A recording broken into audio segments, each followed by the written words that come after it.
తెలంగాణ, జై తెలంగాణ, జై తెలంగాణ. అందరికీ నమస్కారం. 5.5 నెలల తర్వాత మీ అందరినీ కలవడం చాలా సంతోషం. ఇవాళ ఇక్కడికి వచ్చినటువంటి టిఆర్ఎస్ పార్టీ కార్యకర్తలకు అందరికీ, మీడియా మిత్రులకు హృదయపూర్వకంగా నమస్కారాలు.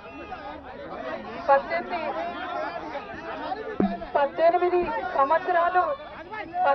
సంవత్సరాలు నేను రాజకీయాల్లో ఉన్నాను. ఎన్నో ఎత్తుపల్లాలు చూశాను. కానీ పర్సనల్ గా నాకైనా నా కుటుంబానికైనా ఒక తల్లిగా పిల్లల్ని వదిలి 5.5 నెలలు ఉండడం అన్నది చాలా ఇబ్బందికరమైన విషయం. ఇటువంటి ఇబ్బందులకు నన్ను, నా కుటుంబాన్ని కాల్ చేసిన వారికి